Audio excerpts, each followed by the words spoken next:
అంతమందిలో ఆడపిల్లని అన్ని మాటలు ఎలా అనగలం బ్రహ్మన్న? అసలే సత్య నీ మీద ద్వేషంతో ఉంది. ఇప్పుడు ఇలా చేస్తే ఆ ద్వేషం మరింత ఎక్కువైపోతుంది కదా బ్రహ్మ. పెరగనివ్వండి. ఆ ద్వేషాన్నే నా ఆయుధంగా మార్చుకుంటాను. సత్యని బయటికి తీసుకొస్తాను. వారసత్వం అంటే పదవి కాదు, బాధ్యత.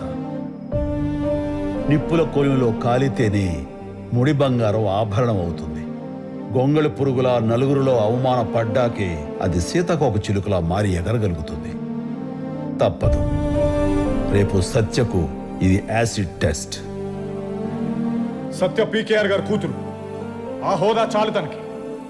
పీకేఆర్ కూతురంటే వాళ్ళ ఇంట్లో గొప్ప, మాకు కాదు. మీ మీద అంత ఇష్టం ఉంటే మిమ్మల్ని ఆవిడ నెత్తి మీద పెట్టుకోమనండి. మా నెత్తి మీద పెట్టి రుద్దొద్దు.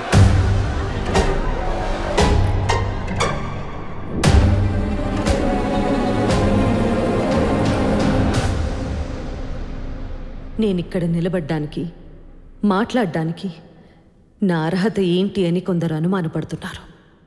వాళ్ళకి చెప్తున్నాను, ఇది సంజాయిషి కాదు, నా సమాధానం. మా నాన్న పీకేఆర్ ఈ పార్టీని నడిపించడానికి, రాష్ట్రాన్ని పాలించడానికి ఆయన లైఫ్ అంతా మీతోనే ఉన్నారు. మీరందరూ బాగున్నారు. కానీ నేనేం పోగొట్టుకున్నానో తెలుసా? నా బాల్యం, మై బ్యూటిఫుల్ చైల్డ్హుడ్. అమ్మ లేని 7 ఏళ్ల చిన్నపిల్ల, అప్పుడే పుట్టిన ఇంకో పసిబిడ్డని ఒళ్ళో పెట్టుకొని రాత్రి పగలు నాన్న ఇంటికొస్తాడని ఎదురు చూసిన కొన్ని వందల రోజుల బాధ. అది నా అర్హత కాదా?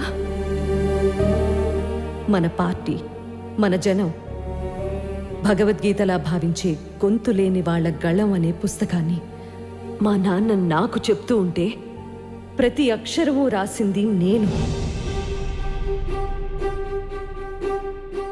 అందులో ప్రతి ఆలోచన ఆయన రక్తం మరిగి పుట్టిందైతే నేను ఆయన రక్తాన్ని. అది నా అర్హత కాదా? డైరెక్ట్గా నేనెప్పుడూ పార్టీలో లేకపోవచ్చు, కానీ పార్టీ నాలో చిన్నప్పటి నుంచి ఉంది. మీరే నా కుటుంబం, ఇదే నా ఇల్లు. నా ఫ్యామిలీతో నేను మాట్లాడడానికి నాకు అర్హత కావాలా?